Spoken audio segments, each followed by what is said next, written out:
말씀 7절을 보면 하나님께서 이 백성들을 녹이고 연단하시겠다라고 말씀하십니다. 하나님께서 이 백성을 녹이고 연단하시겠다. 죄로 가득한 유다 백성들을 불로 녹여 연단하시겠다라는 말씀인데요. 이 말씀을 통해서 우리가 알 수 있는 것은 하나님께서는요, 이유 없는 심판을 하지 않으신다라는 것입니다. 하나님께서 그냥 심심하셔서 우리에게 고난을 주시는 것이 아닙니다.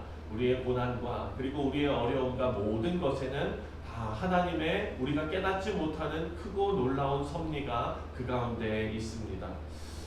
이 유다는 죄로 가득했기 때문에 하나님께서는 이들을 정화하셔야 했습니다. 그래서 11절을 보면 유다가 어떻게 될지에 대해서 하나님께서 공적으로 선포하시는 말씀이 나옵니다. 내가 예루살렘을 무더기로 만들며 승냥이 굴이 되게 하겠고 유다의 성읍들을 황폐하게 하여 주민이 없게 하리라. 오늘 말씀은 하나님을 떠난 공동체가 맞을 결말이 어떤 결말인지 아주 생생하게 기록을 하고 있습니다. 유다의 멸망이 가까워질수록 이 사회는 타락의 정도가 점점 더 심해졌다라는 것을 우리가 볼 수 있습니다. 일반 백성들의 삶에 보편적인 진실함이 다 사라진 거예요. 어떤 사람이 하나님의 말씀을 지키며 그나마 양심적으로 이렇게 도덕적으로 살아가는 사람이 있었는가? 오늘 말씀을 보면은요, 그런 진실함이 다 사라졌다, 서로 믿지 못했다라는 것이 기록되어져 있습니다. 이 백성들은 서로 이용하면서 속입니다. 거짓말로 서로를 속이고 서로를 불신하는 그런 사회가 되었습니다. 8절 말씀을 보니까요, 8절 말씀에 우리 다 같이 한번 읽을까요? 8절 시작. 그들의 혀는 죽이는 화살이라 거짓을 말하며 입으로는 그 이웃에게 평화를 말하나 마음으로는 해를 꾸미는도다. 거짓의 혀는 죽이는 화살이다 라고 표현하고 있습니다. 우리 사랑하는 성도님들, 서로 함께 생활하는 공동체가, 그때는 민족 공동체 아니었습니까? 한 나라가 혀는 죽이는 화살이라 거짓을 말하며 입으로는 이웃에게 평화를 말하나 마음으로는 해를 꾸미는도다. 이 얼마나 불행한 일입니까? 우리가 같이 사는 식구들끼리 정말 서로 거짓을 말하고 불신하고 입으로는 이웃에게 평화를 말하나, 입으로는 평화를 말하지만 그 마음이 서로에게 해를 꾸미는 그런 공동체에 살아가고 있다면 여러분, 이것은 피곤한 일이고 너무나 불행한 일입니다. 오늘 본문에 보니까 거짓의 혀는 죽이는 화살이라 라고 표현합니다. 전쟁 중에 여러분 가장 무서운 것은, 위험한 것은 매복해 있는 그런 적입니다. 숨어서 화살을 쏘면 치명적인 피해를 입게 됩니다. 오늘 말씀에 거짓말이 마치 숨어서 매복해 있는 적이 화살을 쏘는 것과 같다라고 기록되어져 있습니다. 여러분, 어제 본문이지만 4절 말씀을 보면은요, 이런 말씀이 기록되어져 있습니다. 너희는 각기 이웃을 조심하며 어떤 형제든지 믿지 말라. 형제마다 완전히 속이며 이웃마다 다니며 비방함이라. 하나님께서 고발하시는 유다의 모습이 지금 상대방을 속여서 자기가 이익을 채우는 그런 모습이었습니다. 상대를 속이기 위해 거짓말을 합니다. 그래서 그들의 혀는 죽이는 화살이라고 표현하고 있는 것입니다. 우리 사랑하는 성도님들, 거짓말은요, 사람들이 가장 빠지기 쉬운 잘못입니다. 그리고 이런 거짓말은 다른 사람에게 치명적인 결과를 가져올 수 있습니다. 에베소서 4장 25절에 보면 이렇게 우리에게 권면합니다. 그런즉 거짓을 버리고 각각 그 이웃과 더불어 참된 것을 말하라. 이는 우리가 서로 지체가 됨이라. 아멘. 아멘. 우리 교회 공동체에도 거짓이 없어야겠습니다. 우리 공동체가 서로 진실을 말하고 참됨을 말하는 그런 공동체가 되시기를 주님의 이름으로 축원드립니다. 우리의 언어 생활은요, 그 사람의 인격과 그리고 삶의 태도를 비추는 거울이 될 것입니다. 우리의 언어 생활은 우리 사회와 공동체의 건강함을 반영하기도 합니다.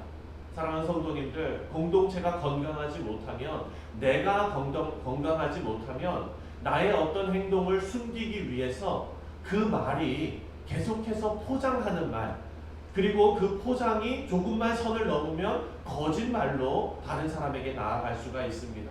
그래서 우리는 계속해서 우리 가정과 교회가 죽이는 화살이 아니라 은혜의 통로가 되기 위해서 비방이 아니라 진실을 말하고 서로 세워주는 일이 먼저 있어야겠습니다.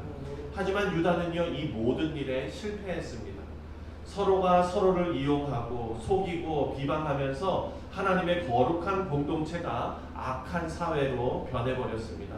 그래서 그 결과 온 나라의 짐승과 새들까지 다 사라지는 황폐한 땅이 되어버렸습니다. 10절 말씀을 함께 보겠습니다. 10절 말씀입니다. 다 같이 읽겠습니다. 시작.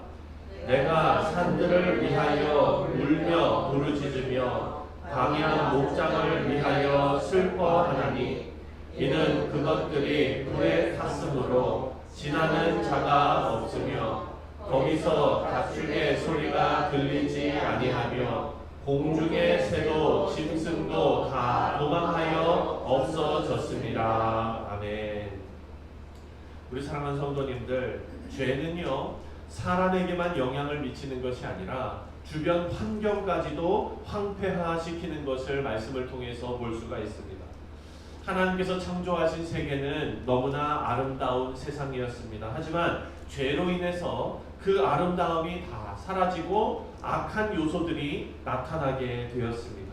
이렇게 죄는 우리의 주변 환경에도 악영향을 끼칩니다. 우리가 살아가는 삶의 환경을 아름답게 가꾸기 위해서는 우리가 근본적인 것을 지켜야 합니다. 바로 죄를 멀리하는 삶입니다. 우리 공동체, 우리 교회가 아름다운 공동체가 되기 위해서는 또 우리 각 성도들에게 하나님께서 주시는 그런 의무와 그런 말씀이 있습니다. 그것이 바로 우리 개인의 삶이 죄로부터 멀어지는 것입니다. 죄를 멀리하고 구별된 삶을 사는 것, 이것이 바로 거룩한 성도의 모습입니다. 12절 말씀을 다 같이 읽겠습니다. 12절 시작. 지혜가 있어서 이 일을 깨달을 만한 자가 누구며 여호와의 입에 말씀을 받아서 선포할 자가 누구이고 이 땅이 어찌하여 멸망하여 광야같이 불타서 지나가는 자가 없게 되었느냐. 예레미야는요 지금 지혜 있는 자를 찾고 있습니다. 그 지혜 있는 자가 어떤 자냐? 바로 이 일을 깨달을 만한 자가 누구이며 입니다. 지혜가 있어서 이 일을 깨달을 만한 자가 누구이며. 여러분 여기서 이 일이 뭡니까? 바로 유다가 하나님의 심판을 받는 일입니다. 그러니까 지혜 있는 자들은 우리 공동체가 하나님 앞에 불순종해서 심판을 받게 될 것이라는 것을 깨달을 수 있는 자가 바로 지혜 있는 자입니다. 사랑하는 성도님들, 일이 벌어지고 나서 수습하는 것은요, 그것은 해결이 아닙니다. 그것은 해결이 아니라 망하는 길입니다. 지혜 있는 자는 일이 일어나기 전에 깨닫는 것입니다. 교회 공동체가 다 찢어지고 다 망가지고 서로를 반복하고 힘들어하고 이것을 다 겪고 나서 이것을 우리가 잘 봉합하자, 이것은 여러분 지혜 있는 자가 아닙니다. 그러기 전에 조짐이 보일 때 우리가 그것을 깨닫고 그리고 그것을 하나님의 말씀으로 고쳐내는 것, 그것이 바로 지혜 있는 자입니다. 이 말씀이 의미하는 내용은 하나님의 멸망을 경고로 여기고 그 심판의 경고를 깨닫는 사람이 지혜로운 사람이다 라는 말씀입니다. 유다에는 안타깝게도 지혜 있는 자가 없었습니다. 그것이 바로 유다의 불행입니다. 만일 우리도 우리의 인생과 그리고 세상의 주권이 하나님께 있다는 것을 깨닫지 못한다면 진정한 의미에서 우리는 지혜로운 사람이 아닐 것입니다. 하지만 반대로 온전케 하시는 하나님께 배우며 그리고 하나님의 뜻을 분별할 수 있는 믿음의 공동체는 진리의 반석, 구원의 터 위에 든든하게 서게 될 줄 믿습니다. 바라고 원하기는 여러분의 가정과 또 우리 뉴욕 성실 장로교회가 이 일을 깨달을 만한 자가 되어서 지혜 있는 자가 되어서 하나님께 그리고 하나님의 말씀 위에 진리의 반석 위에 구원의 터 위에 든든하게 세워져 나가는 우리 교회와 그리고 각 성도들, 각 가정들 다 되시기를 주님의 이름으로 축원드립니다. 기도하겠습니다.